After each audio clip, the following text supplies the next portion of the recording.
मैया सुनीति कहने लगी, महाराज कि दुख ही मानव की संपत्ति है, तो दुख से क्यों घबराता है। दुख जाता है सुख दे करके, सुख जाता है दुख दे करके। जब दुख जाता है तो सुख आता है, और जब सुख जाता है तो दुख आता है। और जो हमें सुख दे करके जाए उसे देख करके घबराना नहीं चाहिए। अगर हम ज्यादा सुखी हो गए ना तो भगवान को भूल जाते हैं कि दुख में सुमिरन सब करें और सुख में करे न कोई, और जो सुख में सुमिरन करे तो दुख काए। अब परीक्षित महाराज, किसी की गाय भैंस दूध न दे रही हो, जाएंगे हनुमान जी महाराज के दरबार में, बाबा मेरी गाय दूध देने लगे, मैं 1.25 किलो लड्डू चढ़ा दूंगा। बाबा से कहेंगे कि मेरी भैंस दूध देवे लग जाए, बाबा मैं 1.25 किलो लड्डू चढ़ा दूं। बाबा ने सुन ली 1.25 किलो लड्डू को लालच बाबा हुआ है। बाबा को भी लड्डुओं का लालच आ गया।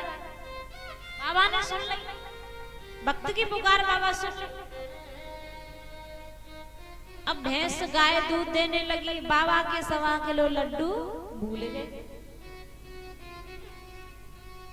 भूल गए, रोज खीर खा रहे हैं, रोज रबड़ी खा रहे हैं, रोज दूध मट्ठा खा रहे हैं, पर लेकिन बाबा के 1.25 किलो लड्डू भूल गए।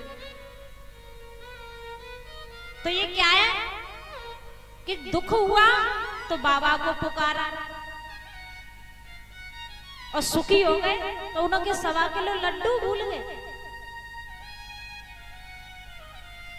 तो सुख में भगवान को भूल जाते हैं। इसलिए भगवान से हम तो कहते हैं, प्रभु तू मुझे छोटा मोटा दुख देता रहे जिससे मैं तुझे कभी भूल ही ना पाऊं।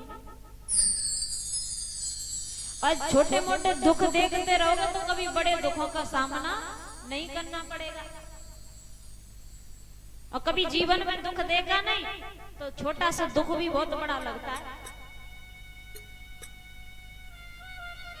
मैया सुनीति ने कहा कि महाराज समय आने पर सब कुछ ठीक हो जाएगा, कि समय समय की बात, और समय को परखे ज्ञानी, और समय पे पड़ती धूप और समय पे बरसे पानी। कभी अच्छा समय आता है, कभी बुरा समय आता है, कभी धूप निकलती है तो कभी बारिश होती है, कभी बादल छा जाते हैं, कभी पूरब की हवा चलती है तो कभी पश्चिम की हवा चलती है।